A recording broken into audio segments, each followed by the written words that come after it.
And the best thing about here, we have a whole medical team on the second floor. Right. We have a whole medical floor, which is great. Deion Sanders is shaken, this time not by a hit on the field. In a sudden turn, Ryan Clark has uncovered a serious plot affecting Shedeur Sanders' NFL draft status, and the disclosure is reverberating across the sports community.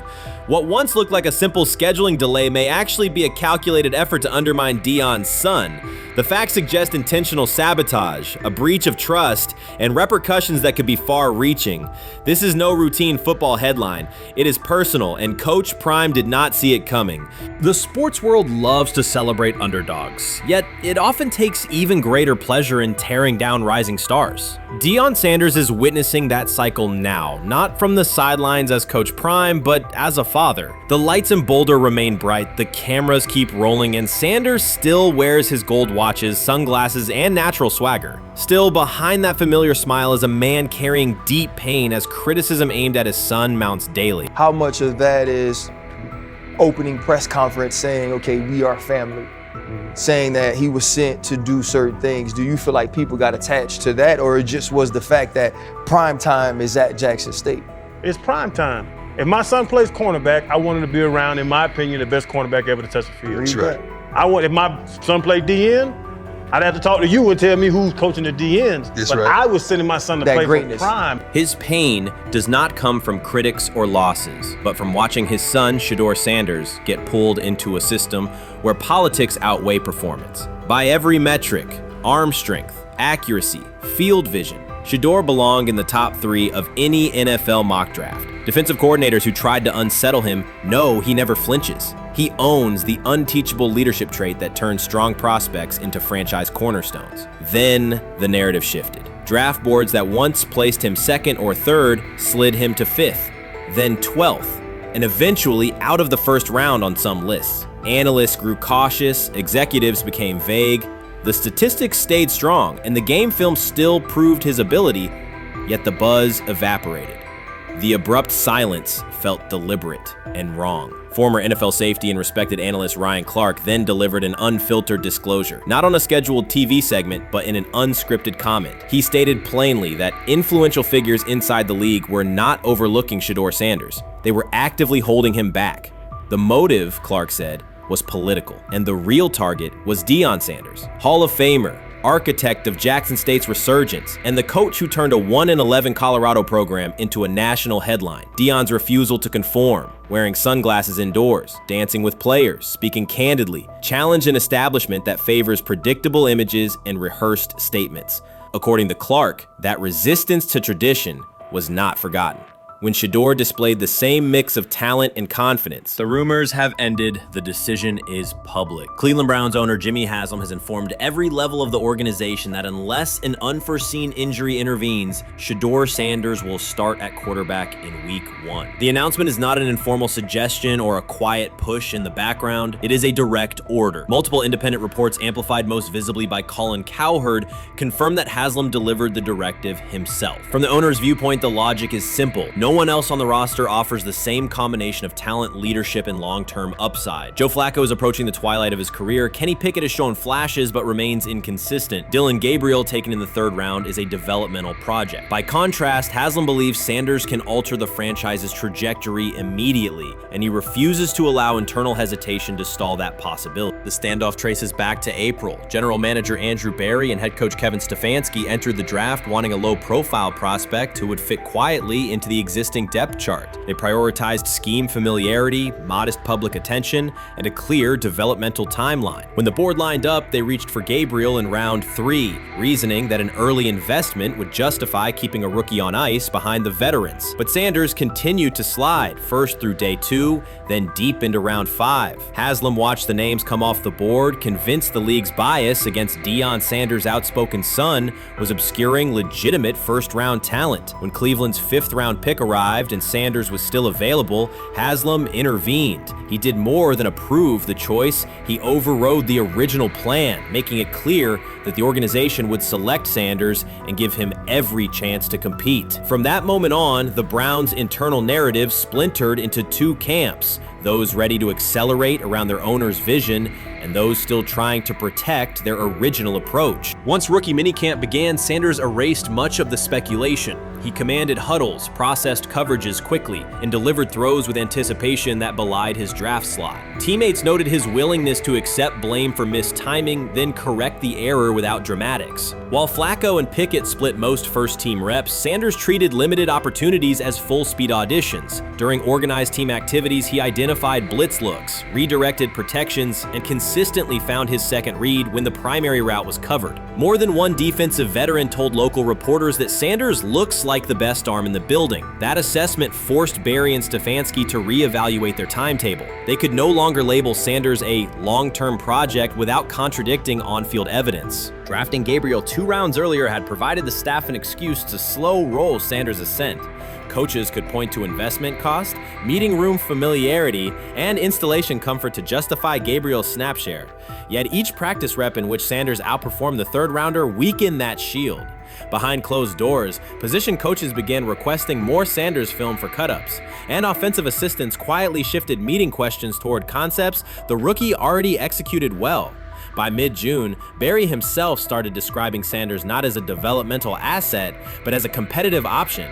Those subtle linguistic changes signaled the front office's recognition that the narrative had moved beyond their control. Haslam's history with quarterbacks is well documented. His pushes for Johnny Manziel, Baker Mayfield, and Deshaun Watson were high-visibility swings, each driven in part by a desire to generate excitement as well as wins. Critics highlight those choices to question his evaluation track record, yet Haslam perceives Sanders differently. Where Manziel carried off-field concerns, Sanders brings a reputation for professionalism. Where Mayfield's leadership style divided veterans, Sanders' approach has united receivers and linemen. Where Watson's trade involved unprecedented controversy, Sanders arrived at minimal draft cost. Haslam sees a rare chance to capture star potential without mortgaging the future, and he is unwilling to cede that upside to cautious pacing. Cleveland's supporters, weary of revolving door quarterbacks, have rallied around Sanders with unexpected speed. Sales of customized Sanders number 2 jerseys surged within days of rookie minicamp. Training camp ticket requests spiked once local media circulated videos of Sanders making NFL-caliber anticipation throws during 7-on-7 periods. The mood in Northeast Ohio has changed from tentative hope to active belief. Longtime season ticket holders who once shrugged at preseason storylines now debate Sanders' footwork at neighborhood barbecues. Social media engagement for Brown's content has climbed, driven by highlight compilations of the rookie threading seam passes between linebackers and safeties. All of this places Kevin Stefanski in a fragile position. If he opens week 1 with a veteran starter and the offense sputters, criticism will be swift. Each stalled drive will be interpreted as evidence that he ignored the owner's edict and the fan base's intuition. Conversely, if he names Sanders the starter solely under pressure, any early struggles could be framed as proof that Sanders was rushed, further exposing Stefanski to blame. The only sustainable solution is conviction. Either stand behind a veteran with clear strategic reasoning or embrace Sanders fully and structure the offense around his strengths. Splitting the difference, rotating series, delaying first-team reps, or using vague competition language will satisfy no one and likely jeopardize locker room clarity. Sanders' personal approach has reinforced Haslam's confidence. Instead of taking post-draft downtime,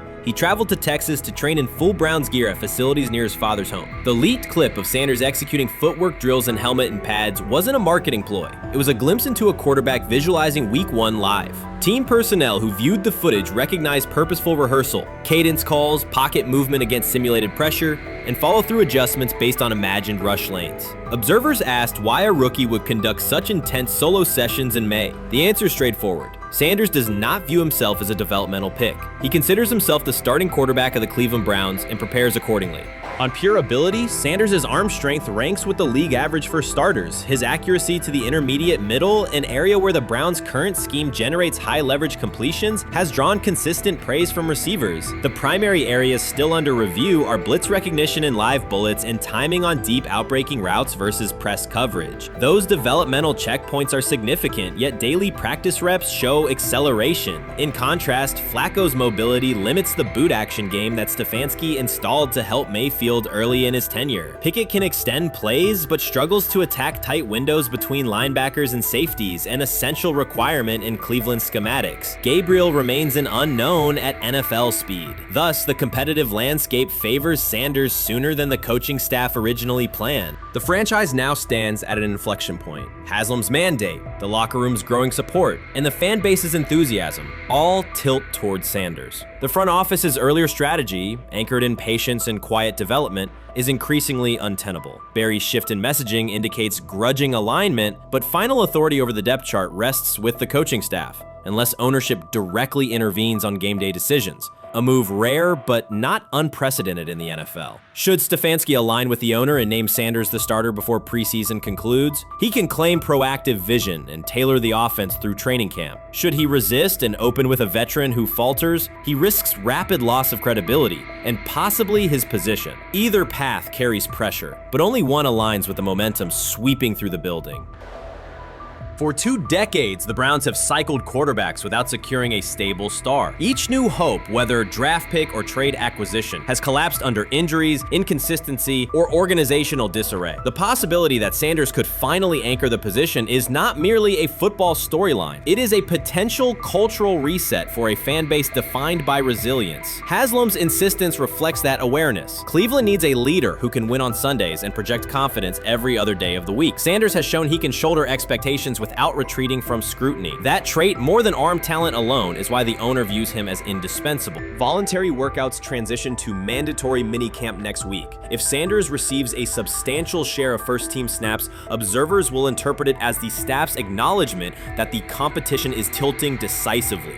A public declaration may not follow immediately, but every rep allocation is a signal. If, however, the staff continues funneling most top unit snaps to Flacco or Pickett, tension will escalate. Local media will question the evaluation process. National analysts will debate the merits of letting a rookie learn through live action versus controlled practice. Inside the facility, players will recognize any disconnect between performance and opportunity, and unity could fray. The Browns have reached a decisive moment. Shedeur Sanders has demonstrated the skill, poise, and work ethic to justify starting in Week 1. Jimmy Haslam has publicly positioned him as the future, and by implication the present of the franchise. Kevin Stefanski and Andrew Berry must either endorse that vision or brace for the consequences of delaying it. For Cleveland fans, the significance is clear. A legitimate chance to exit the cycle of quarterback uncertainty and rally behind a signal caller capable of commanding the field and galvanizing the city. Whether that opportunity is seized promptly or postponed will define the Browns' 2025 season and likely the tenure of the decision makers involved. They say training camp decides depth charts, but Shedeur Sanders began fighting for his job long before he will step inside the Browns facility. While most first-year players squeezed in one last vacation, he slipped onto a private field in Texas, strapped on Cleveland's helmet and shoulder pads, pulled a fresh number 2 jersey over his chest, and started rifling timing routes as if it were the opening drive of Week 1. No cameras, no hype track, no product placement, just sweat, cadence, and ball placement. A rookie does not rehearse in full game gear unless he already envisions himself commanding the huddle. Plenty of observers shrug that clip off. They insist the 5th rounder, quote, isn't ready, cling to depth chart conventions, or whisper that the name across his shoulders did most of the talking on draft day. Maybe it is the Deion connection, maybe it is a preference for prospects who blend quietly into the background, or maybe the league's gatekeepers fear the possibility that the kid is better than the quarterbacks they have spent months promoting. Whatever the motive, the countdown has started, and video rarely lies. Shedeur Sanders is not preparing to arrive. He is preparing to lead.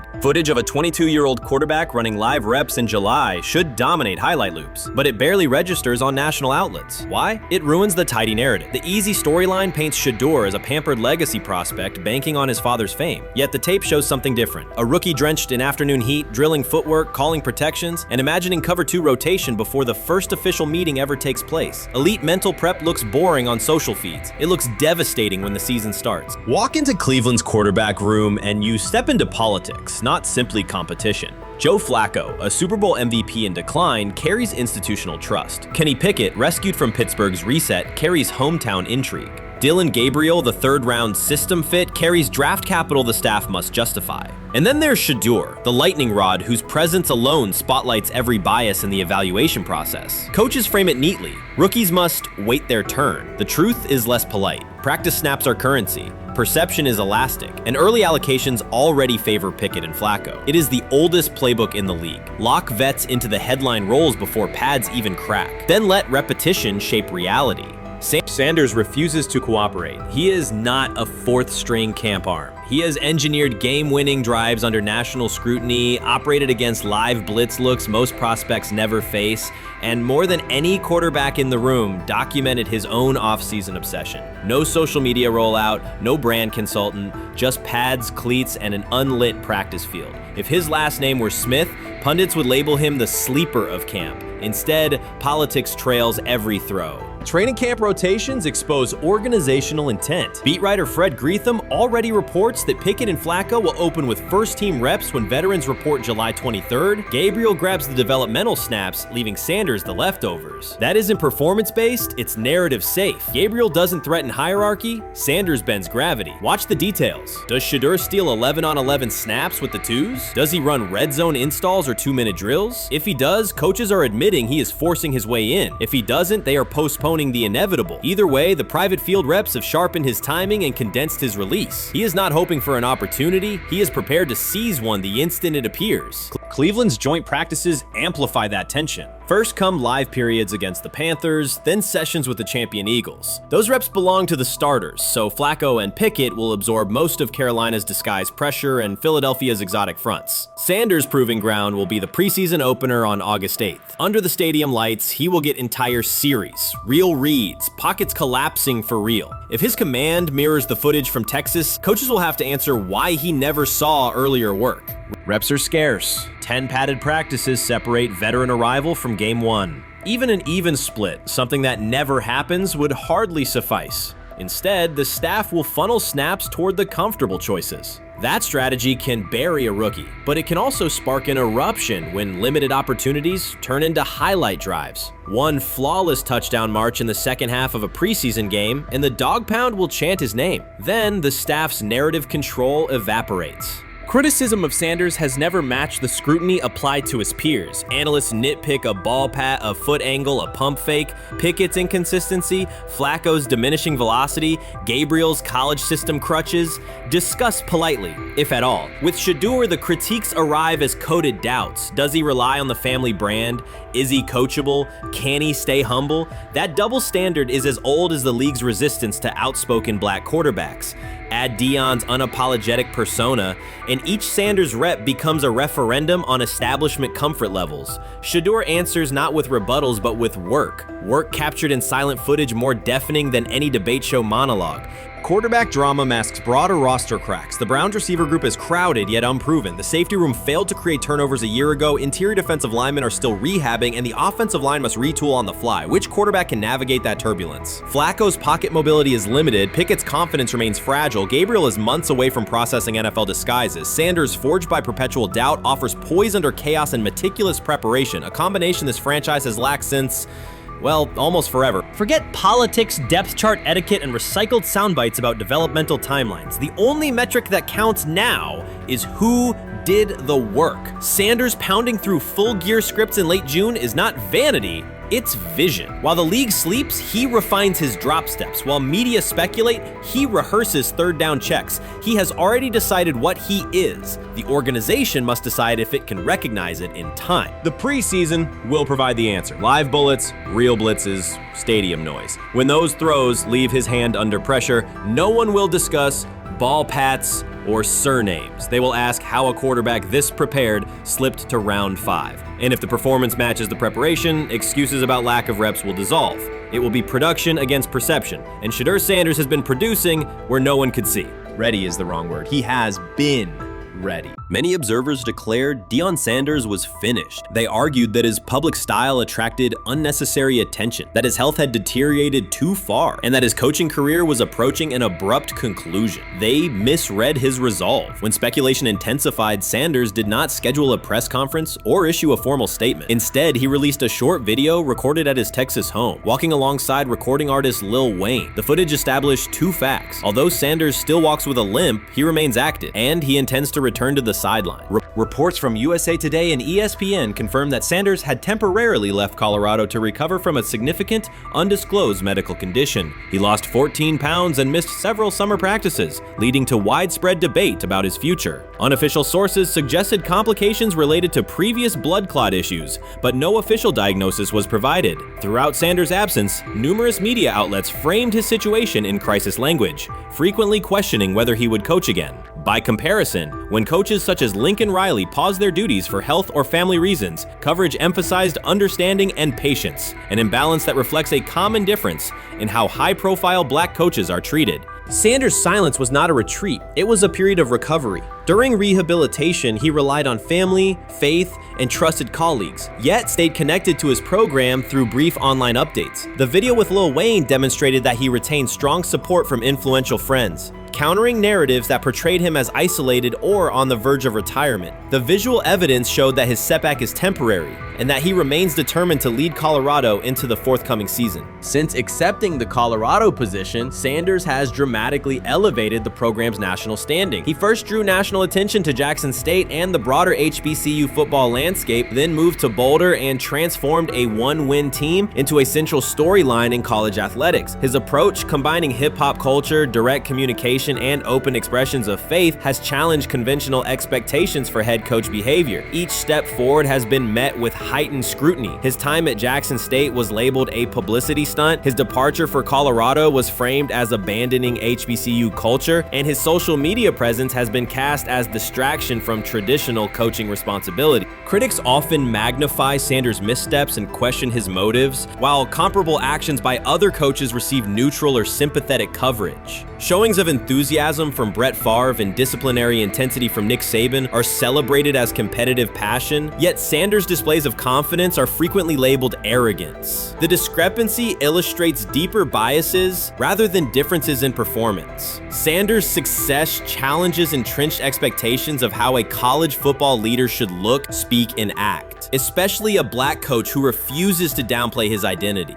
During his convalescence, Sanders maintained close communication with his staff and athletes, reinforcing the standards he had established: discipline, accountability, and belief. The program's daily messaging continued to emphasize preparation and resilience, signaling that Sanders' influence persists even when he is away from campus. Athletes echoed his mantras during workouts, confirming that his leadership extends beyond physical presence. Sanders acknowledges the seriousness of his medical challenge, but has refused to let it define him. He has publicly discussed leaning on scripture and prayer, explaining that his purpose as a mentor, father, and coach extends beyond personal adversity. In that context, the video of him walking in the Texas sun was less a strategic media effort than a straightforward demonstration of continued commitment to his team and mission.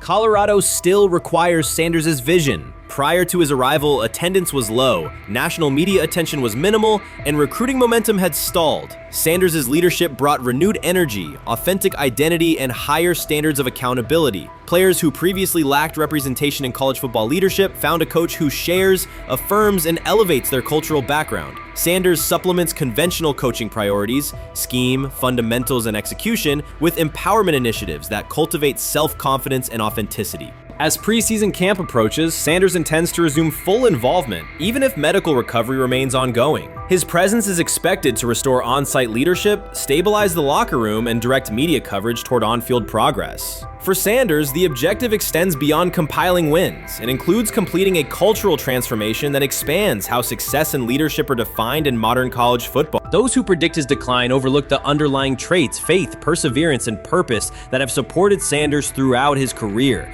Doubts, rumors, and disproportionate scrutiny have followed him from playing days into coaching, and he has consistently responded with results. His current health setback is another obstacle, not a conclusion. The broader initiative he leads, centered on authenticity, opportunity, and high standards, continues. When Sanders returns to the sideline, it will mark the next stage of a movement he has guided from Jackson State to Boulder.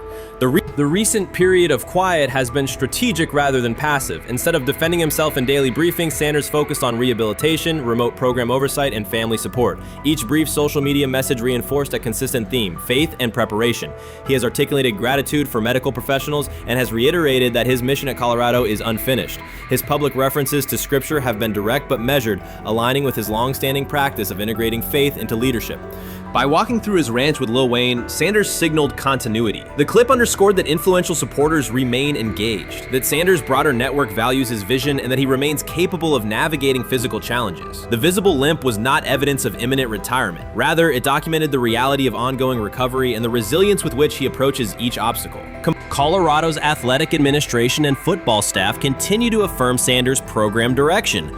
Recruitment communications cite his established record in fostering cultural relevance and national exposure. Prospective athletes respond to a coach who presents a transparent path to development, both on and off the field. Current players refer to Sanders' coaching points with clarity, citing specific drills and expectations that remain unchanged during his absence. These indicators demonstrate that the core structures Sanders implemented are functioning and that his return will be an amplification, not a restart. Criticism regarding Sanders' public persona often conflates media style with coaching substance. Analysis from opponents suggests that social media engagement dilutes football preparation, yet Sanders' staffs emphasize time management and delegation. Defensive and offensive coordinators handle in-game adjustments while Sanders directs overall culture, recruitment, and leadership. He has articulated that visibility serves to amplify program accomplishments and enhance player opportunities, not replace strategic football planning. Some commentary has attempted to reframe Sanders' health issue as evidence that his coaching model is unsustainable. The argument ignores the documented health challenges faced by numerous coaches across levels of competition. For example, college coaches recovering from heart procedures or joint replacements have returned to successful seasons after appropriate medical clearance. Sanders' case follows a comparable trajectory. Medical complications require temporary separation, structured rehabilitation is prioritized, and a managed return is planned. Institutional medical protocols at Colorado dictate clearance requirements. Sanders will meet those before resuming full sideline duties. Colorado's players have expressed public confidence in Sanders' eventual return, citing regular virtual check-ins and continued accountability. Several athletes noted that positional meetings included recorded messages from Sanders reinforcing tactical goals and personal discipline. These details confirm that Sanders has remained actively engaged, albeit remotely, and that team culture remains aligned with his principles. Looking ahead, Colorado's schedule will attract national attention, both for on-field competitiveness and the storyline of Sanders' comeback. Analysts will evaluate how quickly he reestablishes day-to-day rhythm and whether his physical limitations influence practice oversight. Internal planning accommodates gradual escalation of responsibilities, with medical staff and strength and conditioning personnel contributing to phase reintegration. The broader significance of Sanders' return extends beyond Colorado. His visibility continues to challenge prevailing narratives about leadership styles and pathways in college athletics. By prioritizing authenticity, open articulation of faith, and cultural expression, Sanders offers a contrasting template to more conventional models. His eventual recovery and sideline presence will reinforce the argument that diverse leadership profiles can succeed in elite collegiate competition. In summary, rumors of Deion Sanders' coaching demise were premature. Verified reports confirm a substantial but temporary medical setback. He used the time away to focus on health, sustain program engagement, and rely on a support system anchored in family, friends, and faith. His recent public appearance demonstrated active recovery and reaffirmed his intention to resume leadership in Boulder. The forthcoming season will test Colorado on the field, but it will also underscore the durability of Sanders' vision, one that combines competitive ambition with cultural resonance. Observers who continue to question his longevity overlook the resilience and purpose that have defined his career. Sanders' return is imminent, and the movement he leads remains intact. I view things as I got time. I got time to be able to grow and mature, and be able to understand the ins and outs of the defenses and be able to get the good insight from the vets in the room. So I look at it as, a plus. And whenever, it's time for me to play. Shedeur Sanders rolled into Browns camp and instantly made the whole practice feel like a recess pickup game. NFL vets suddenly looked like they'd forgotten the playbook and were just trying to keep up. With that being said, I see some balls coming out of Shedeur Sanders at that camp, and I'm like, kind of looks like a guy. Yeah, I'm reading. He can sling it. Read the teeth. I see him, some of the veterans, how they talk to him, mic'd up, see what he's doing in the community. Yep. Talking about Njoku there? Njoku, Mike Nebb. Yeah, once you see, different little interactions and things like that, I know he has the talent. We'll see. It'll be a competition that usually brings the best out of guys, especially young guys. So I'm interested to see how that quarterback situation. Right after Shedeur Sanders tightened his cleats and the Browns settled in for what they figured was a routine camp day, the whole vibe tilted sideways. No blazing comet, no UFO touching down at midfield, just a swagger-charged quarterback striding in like he'd crashed the wrong league and thought, yeah, I'll stick around and run this show. The Browns had no clue what storm was rolling in. You'd expect an NFL team to do a quick scout, maybe pull up a highlight reel or two, but nope. They greeted Shedeur with a shrug, only to watch him seize the field on snap one and run the whole operation like a seasoned pro. First and foremost, he's been the best quarterback in camp. Now look, Joe Flacco ain't had many opportunities. There was a whole day I saw he didn't throw the ball at all. Here's my theory on the situation. They already know who's starting in the number 2 is. They already know. Joe Flacco and Shedeur Sanders is already locked up. You're missing the boat, people. You're missing the boat.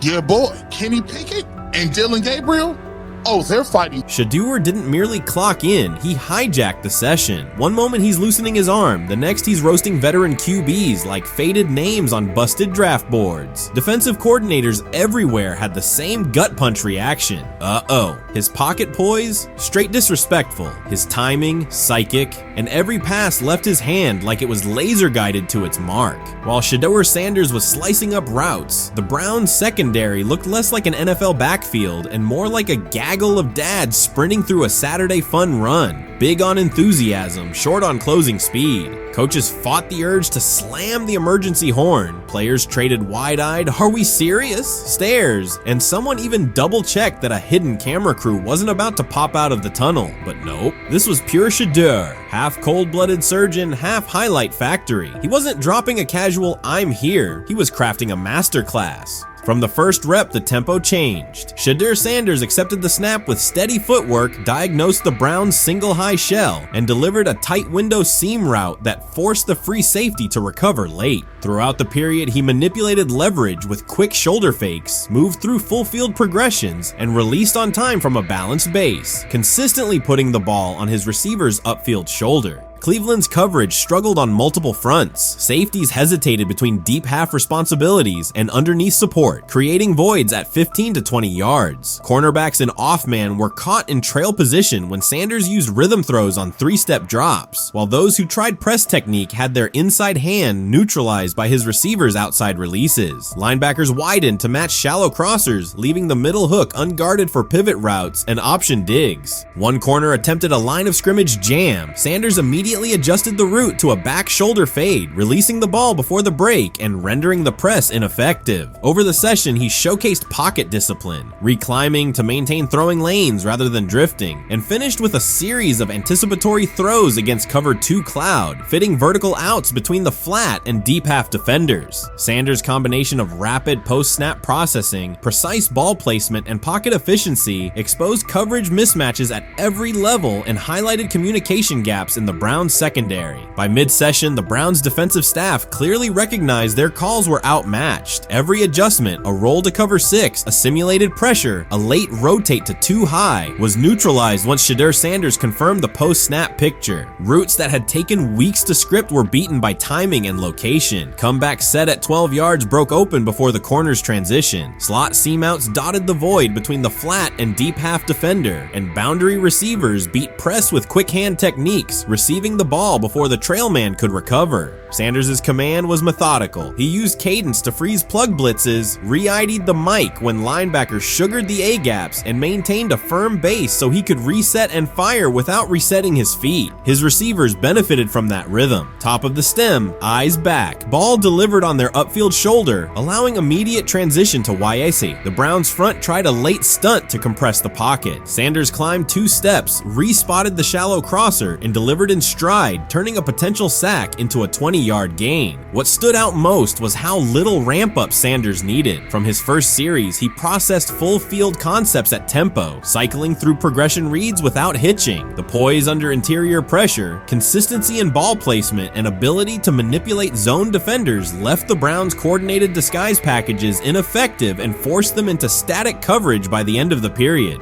In short, Sanders' efficient mechanics, rapid processing, and anticipatory accuracy rendered Cleveland's defensive game plan ineffective at every level, from pre-snap disguise to post-snap spacing. Imagine there's many people that think Dylan Gabriel's a better quarterback than Shedeur Sanders. I don't care where they were drafted.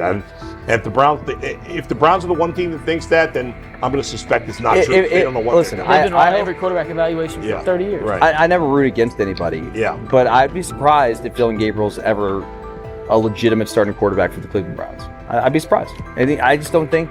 Well, then it is a wasted pick because you took him in the top 100.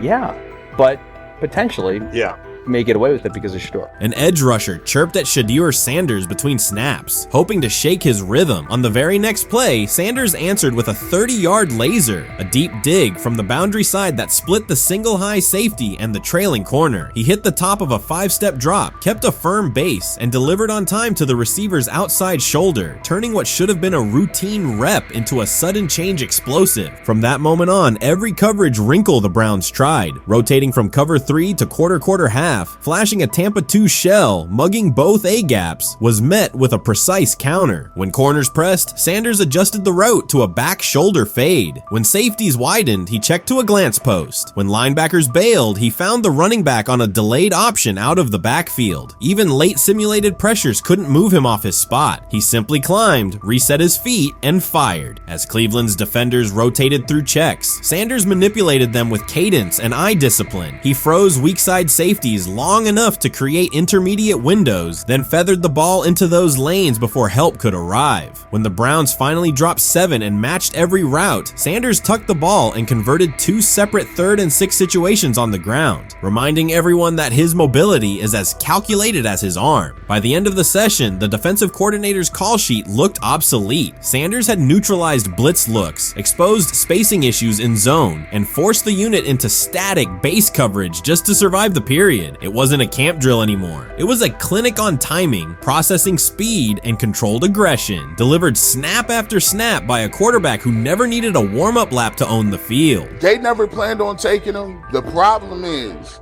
like Ocho Cinco said, you got somebody that has endeared himself to the locker room. And guess what? The difference between him and Tim Tebow, the biggest one, is he can play.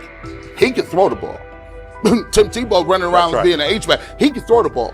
And he's done everything he needs to do. He ain't saying nothing. He ain't rocking the boat. He ain't mad about the reps. He ain't mad about none of that. All the people out there want to see is this, like Tyler said earlier. We want to see what he can do with Jerry Jeudy. That's it. I want to see what he can do with David Njoku. I want to see him with Junkins. I want to see him with the first running backs. If you are cooking, if you are beating down the doors with the 3s and 4s, guess what?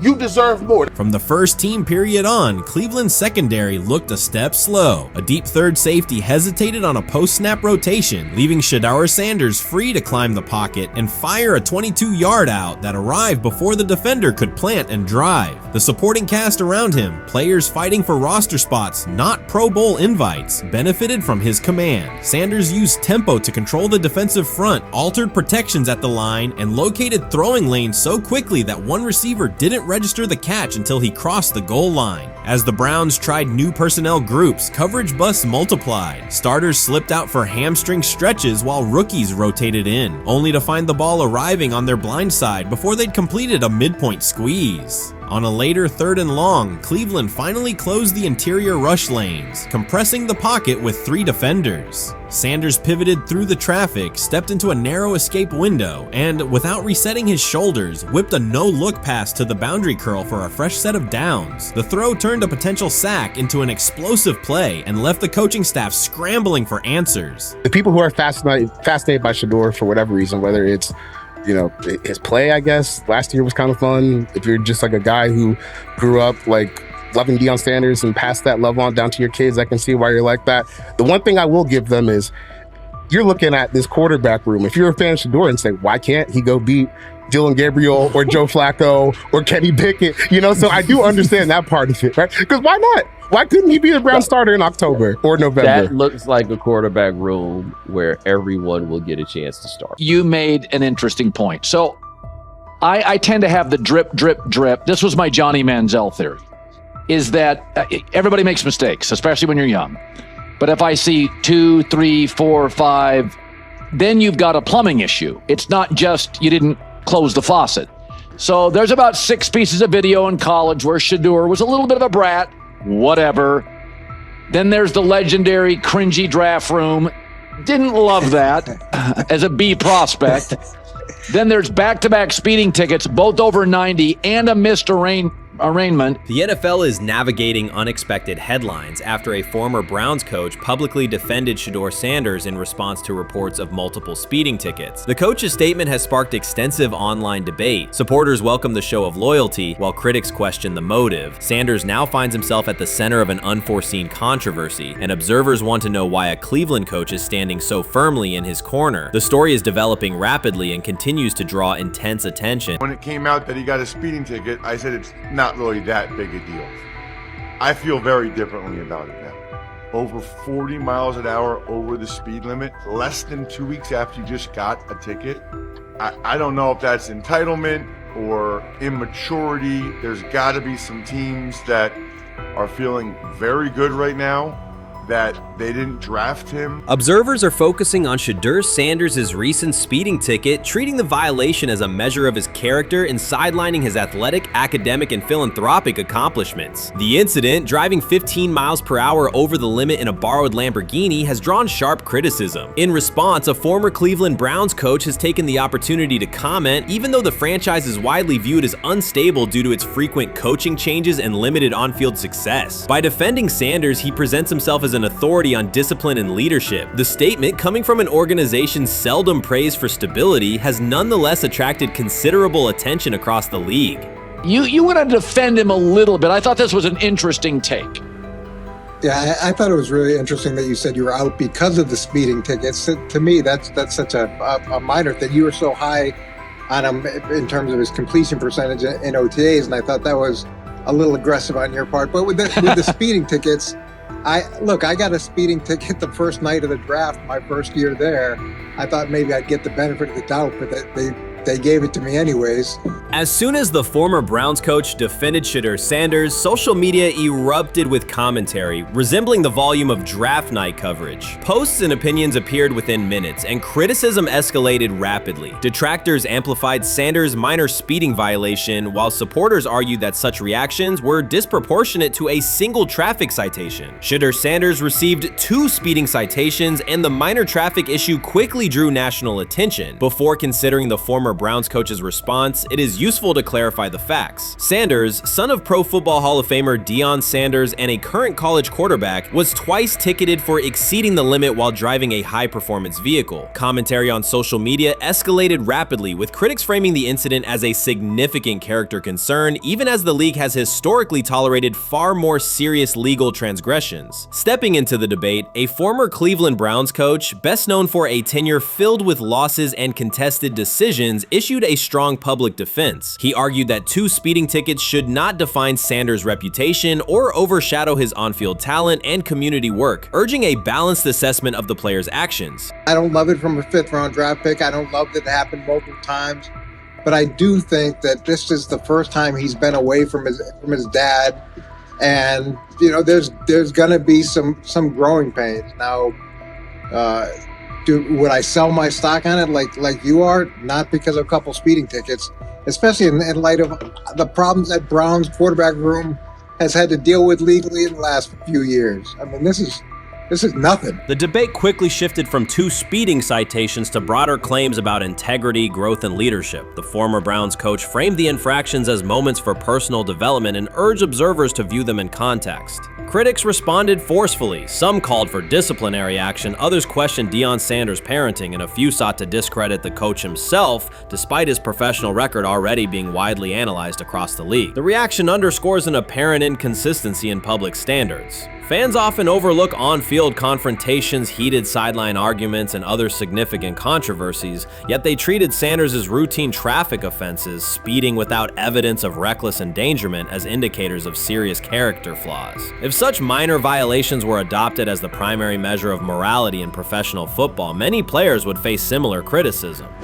Sports media amplified the story almost immediately. Television panels dissected Shedeur Sanders' decision-making, treating 2 speeding tickets as indicators of deeper character concerns. Networks aired detailed segments under banners such as red flags and road rage, repeatedly questioning whether the citations might affect his draft evaluation. Although Sanders is already regarded as a first-round prospect, analysts emphasize that NFL teams value discipline and legal awareness when forming final assessments. Many commentators overlook the fact that other high-profile players have faced more serious offenses without similar scrutiny. Throughout the coverage, the former Browns coach defended Sanders, portraying him as a talented quarterback subjected to disproportionate criticism in a culture that expects near-perfect conduct. His argument was thorough and methodical, asserting that the traffic violation should not overshadow Sanders' skills, work ethic, or future potential.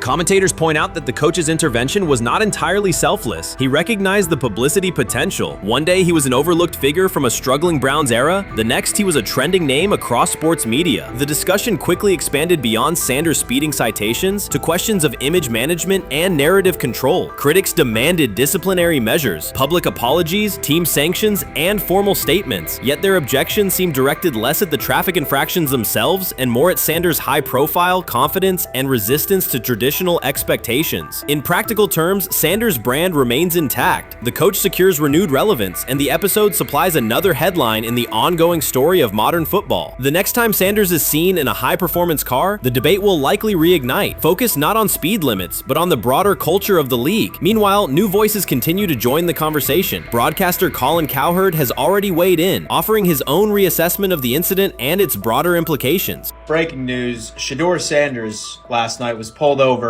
going 100 miles per hour. All right, he clocked 101, 41 miles an hour over the speed limit in Cleveland. He will have the opportunity to fight the ticket in court. Now, I'm not exactly sure where he was pulled over, whether or not that it was in Ohio or whether or not that it was in his home state. But typically when you're going 40 over, that's flirting with the line of reckless driving.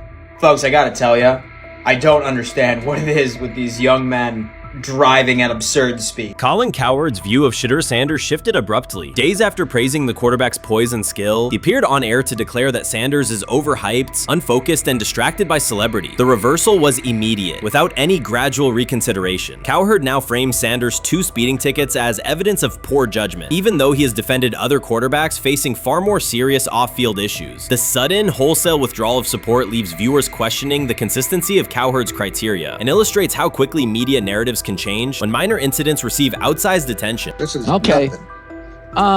Okay. How much of this is? I mean, Jimmy Haslam has his hands all over Manziel, has his hands all over Deshaun Watson. Admitted it, man enough to admit it. I saw the reaction in the draft room when they took Shedeur Sanders. Pretty obvious it wasn't the coach and the GM's pick. How much is this? This team has 8 last place finishes in 13 years owning it. How much of this is we don't have a very good owner here like Washington, D.C. and the Commanders? Yeah, I didn't love the owner stepping in and saying, hey, you got to take this guy in the 5th round. And I doubt they'll ever admit to it. While Colin Cowherd urged teams to move on from Shedeur Sanders, former Browns coach Eric Mangini offered a more measured response. Mangini, whose tenure in Cleveland was marked by mixed results, used his platform to provide context rather than condemnation. Instead of sensationalizing the speeding violations, he encouraged viewers to consider Sanders' circumstances. A 21-year-old quarterback whose life is scrutinized both on and off the field. Mangini acknowledged that the tickets were mistakes, but emphasized that they do not by themselves define Sanders' character or future. He noted the extraordinary attention athletes received today, combining the responsibilities of quarterback, public figure, and social media presence. Under such pressure, missteps are magnified, and criticism multiplies quickly. Mangini concluded that any evaluation of Sanders should weigh the totality of his behavior, performance, and growth, rather than isolate 2 traffic citations as decisive evidence of poor judgment. He lied to us all when he said that this was going to be an open competition, a 4-man open competition when it comes to the QB situation up there in Cleveland, in which, from the looks of it, all we've seen it be was a 3-man race. The only people that has been getting reps in with the first team or with the veterans are Joe Flacco, Kenny Pickett, and Dillon Gabriel.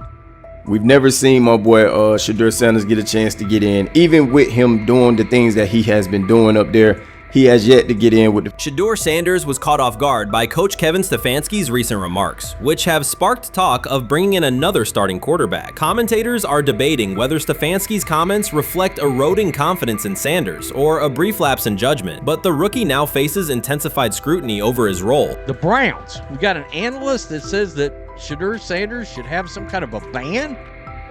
Banishment of some kind? Come again? Say what? For what? And we've got, this would be more troubling. If I'm a Browns fan, and this is where we're going to start, potential dissension in the ranks of the front office and the coach. And over what? Quarterback. When a program's headline quarterback suddenly becomes the subject of sideline murmurs and quiet searches for replacements, the situation is unmistakable. It's a breach of trust. Shedeur Sanders, the passer who put Colorado back in national conversations with his production and profile, has just received a clear message that his job security is in question. Coach Kevin, the assistant previously considered to be in Sanders' corner, made remarks that ignited speculation about changing quarterbacks. Fans, analysts, and even Deion Sanders are now reassessing the team's unity and its true plan for the position. The comment was no accident. It was a deliberate signal that the staff may soon elevate a backup. For perspective, Shedeur Sanders did not step into ideal conditions last season. He was sacked so often that Colorado could have dedicated a locker to every opposing edge rusher who reached him. Could I possibly go to bat for Kevin Stefanski as a great head coach? No, I couldn't. Could you go to bat against him, saying he's a horrible head coach? No, I can't. I think that's why we fall in the middle. I think that's why in a lot of these discussions, and that's why a lot of the rankings, you see him right now in that 15 to 20 range, somewhere in that middle pack of NFL head coaches. I've said earlier, Kevin Stefanski has already been given more head coaches than any coach I've ever seen in Cleveland.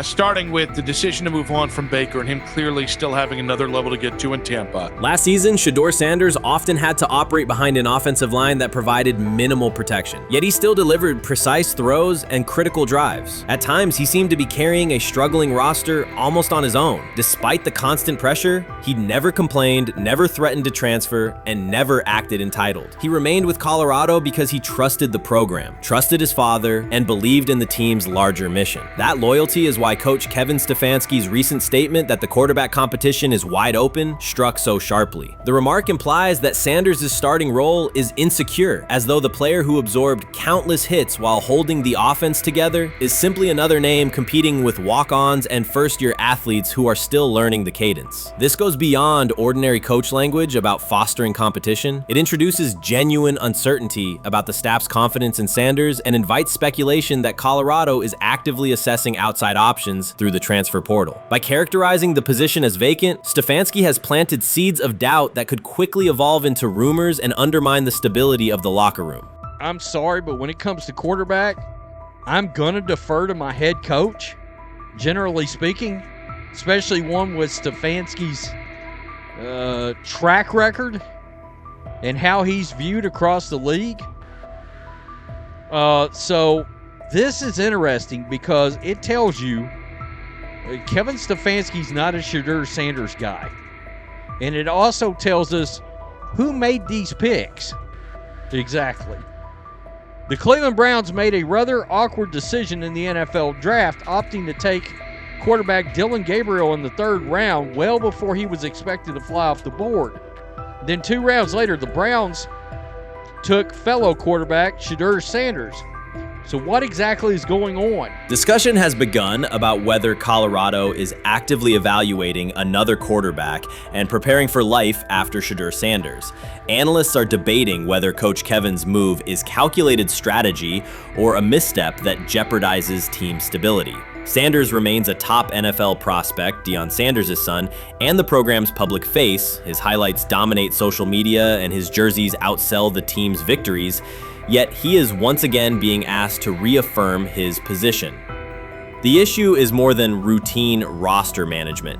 It intersects with the family dynamics that shape the program. By portraying the quarterback job as open, Coach Kevin signals to both Shedeur and Deion that the staff is willing to move on despite Sanders' stature. For Shedeur, sitting through film sessions while hearing talk of potential replacements adds an unwelcome layer of uncertainty to an otherwise proven resume.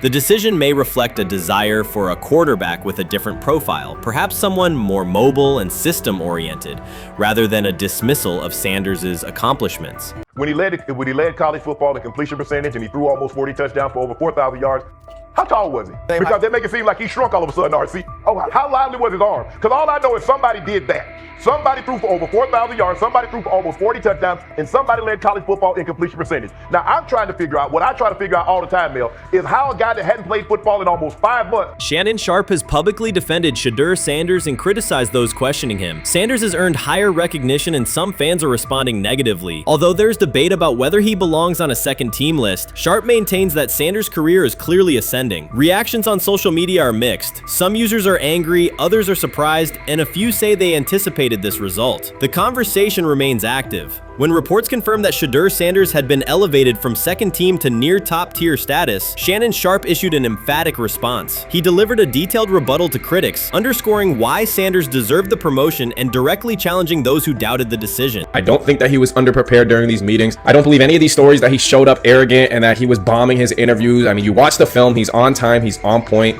You watch his interviews, he answers like a 10-year NFL veteran. Like, he's clearly dominating OTAs. It's every single day there's a new report of how well he's doing for the Browns in OTAs. And I mean, you can say what you want, it's just OTAs. Okay, if that's your new narrative, then he's doing exactly what he needs to be doing. He's on point, he's on time, he's getting the respect of his teammates, and he's making plays. So we're gonna see years down the line, something's gonna come out that I don't know what exactly it was, but something will come out. Critics have been waiting for an opportunity to dismiss Sanders. They labeled him overrated, accused him of benefiting from nepotism, and claimed his profile came only from his last name and polished image. Within their own echo chamber, they cited every game in which he fell short of huge passing numbers as validation of their doubts. Since Sanders has begun receiving formal recognition, criticism has escalated. A wave of self-appointed analysts is dissecting his throwing mechanics and team role, and many online commentators now argue that his promotion reflects deeper problems within the sport. Shannon Sharpe rejected each criticism directed at Shedeur Sanders. During the broadcast, he turned a routine segment into a detailed examination, acting as presenter, interrogator, and fact-checker. Sharpe walked viewers through game film, season statistics, and scouting reports to show why Sanders merited his recent promotion. Whenever a panelist claimed Sanders had not earned the role, Sharpe countered with completion percentages, efficiency ratings under pressure, and documented late-game drives that changed outcomes. He stressed that the backlash was driven less by on-field evidence and more by reluctance to revise earlier opinions. Sharpe argued that critics were upset not because Sanders lacked qualifications, but because his progress contradicted their initial narrative. By the end of the discussion, Sharpe had moved past simple defense and reframed Sanders as a clear example of performance-based advancement, demonstrating that early predictions can be wrong. Never heard of no Dylan Gabriel or Tyler Shock. What the hell is that? So how is Shedeur Sanders going behind them? I'll tell you how. Collusion. 4 different times they passed on him. How the hell does that happen? 4 rounds. It doesn't happen to a quarterback. We've never seen anything like this before.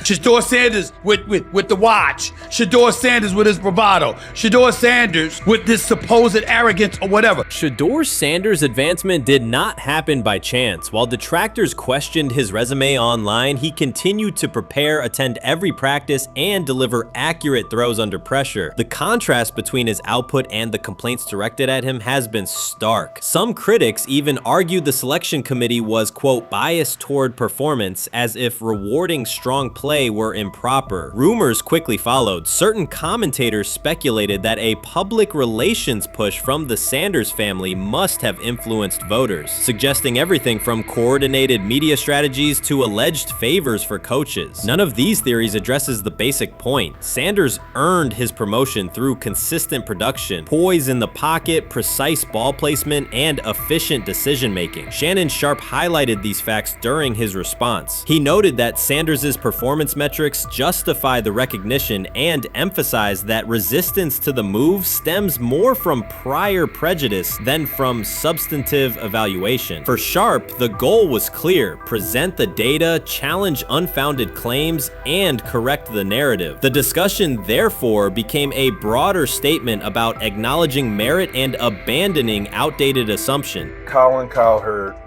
defend college basketball coaches who have gotten a DUI, come to their defense and say they didn't need to be fired, that they deserve a second chance. But Shedeur Sanders drives 40 miles over the speed limit, gets a one-on-one ticket, and Colin Cowherd comes on his show today and says he's out on Shedeur Sanders. He's seen enough. He can't support him anymore. He can't be in the Shedeur Sanders camp. because of the speeding ticket. Shannon Sharpe addressed commentators who portray constant doubt as expertise. Those who discount strong performances with "we'll see" but declare bust after a single mistake. He noted their belief that progress only counts if an athlete visibly struggles. Sharpe's response was methodical rather than emotional. He presented evidence, cited statistics, and calmly refuted each claim. Following his remarks, several critics began revising or deleting earlier posts, recasting themselves as longtime supporters of Shedeur Sanders despite having questioned him for months. Sharpe insists on accountability, naming specific individuals and dates while requesting public acknowledgement of prior errors. He argues that analysts cannot spend months undermining a player's potential and then quietly adopt a supportive stance once the athlete succeeds. These are serious, big time, top of the line playmakers that they have. If you can go 45 to 42 in the fourth quarter because your quarterback set the school record with 510 yards passing.